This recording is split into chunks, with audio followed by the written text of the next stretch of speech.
Here we're going to be doing the psoas release. We're going to be thinking of the pubic bone and then to the top of the ASIS. This is the hip bone. So if you find this point and then just right on top, we want half of the ball on the bone and half of the ball on the soft tissue. And we're going to trail, moving 2 inches every 3 breaths, slowly, following the bony processes all the way to the top of the ASIS. So we're going to lay on our stomach, and in the front plank position, we're going to anchor the pubic bone. So I found that place. I'm going to go into my front plank, or I can go all the way down. Actually, the more intense will be with our chin up, because we're actually taking this whole anterior chain and pulling it longer when we're more upright. If we need it to be a little bit more diffuse, a little less intense, lowering ourselves down into this position will be easier. If your shoulders don't get here because you have tight shoulders, this is actually a really great movement for releasing frozen shoulders as well. You can hold them at whatever position, but down to your sides is totally fine. Okay, so we're going to come back. We're going to anchor the pubic bone. We're going to roll it over, and we're going to flex our toes, and we're going to reach long.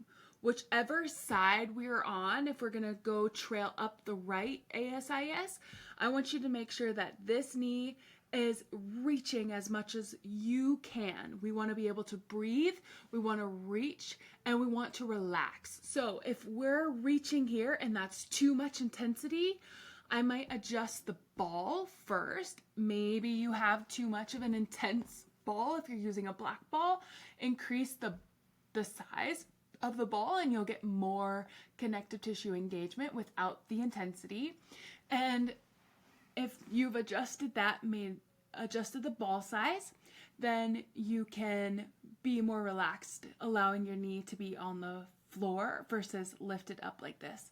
So we have the ball anchored into the soft tissue, half on the bone, and we're just going to take 3 as big as you can breaths, driving the breath into that tissue. And then we're going to relax, allowing, as we exhale, the ball to sink all the way into the spine. Relaxing everything, relaxing your glutes, relaxing your stomach, and just letting that ball sink deeper and deeper and deeper and deeper and deeper. And then we're going to inhale, driving our belly button into the floor, and you're going to feel that big extension, and it's probably going to feel less intense. And then we're going to exhale every single drop of air out as we feel, maybe our insides feel like they're moving out of the way as that ball sinks a little deeper. We're going to do 2 more. Big breath in.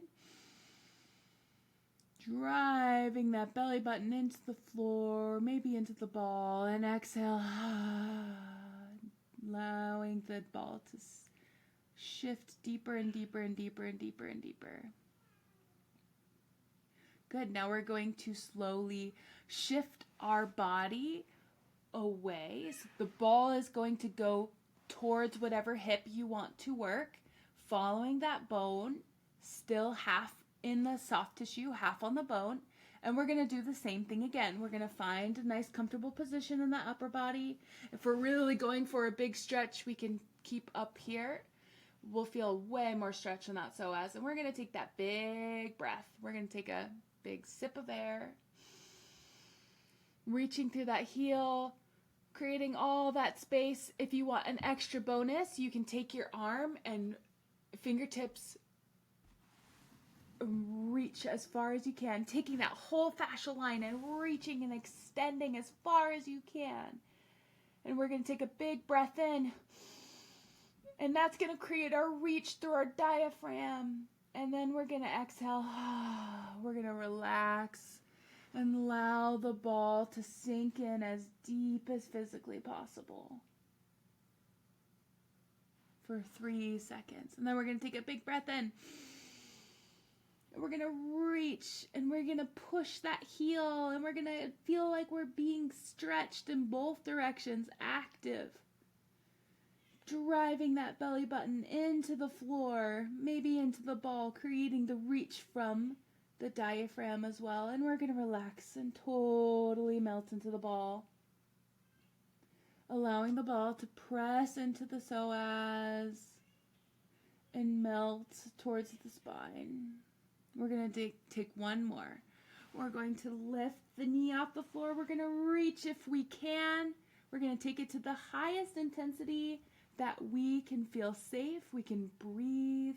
We can relax in a way. We're reaching and we're being intentional, but we're also not guarding and fighting the tension, right? And we're going to reach one more second and we're going to relax and allow everything to just sink down deep.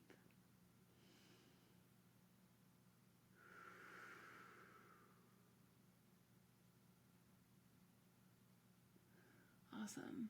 And now we're going to go to our next spot. We're going to go 2 more inches out, following that bone. We're going to reach and we're going to reach, or we can be upright, wherever you feel your biggest stretch. And extend, and we're going to breathe.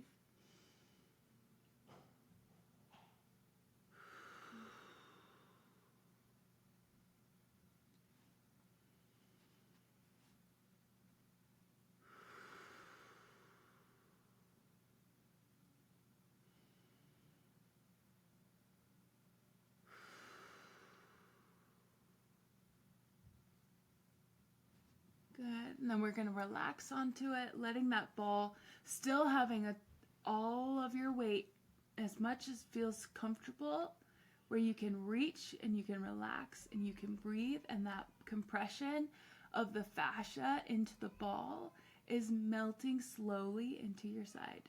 This one, you're getting a little bit of oblique attachments as well, which is, you might feel some change happening in your ribs, in your sartorius, in your serratus, and it's just going to feel like a big opening. This one will probably help you breathe a little bit better as well. Okay, we're going to keep following that ASIS, moving it 2 inches.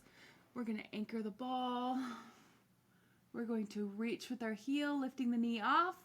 Reach with the arm if you're going to full expression, and you're going to just breathe in here. If you need to change the ball size, because we don't want to be in the ribs, if we have a really small space between our rib cage and our hip bone, we can absolutely change the size of the ball at this moment and just take it to whatever intensity you're able to take, but we want to take it to the most that we can, while engaging and reaching through our heel, reaching through our arms. I always like to think about being the rope and tug of war. How much can I reach in both directions? And then reaching through my breath as well. And then reaching as I exhale. Can you feel the difference between the engagement, when we're engaged, reaching and exhaling, versus not reaching and exhaled? Can you feel how different of a change, how different of a stretch you are getting in that time? So keeping that in mind will help us want to stay engaged and reaching and stretching with each and every stretch. And now, this is likely our last one. We will come up 2 more inches.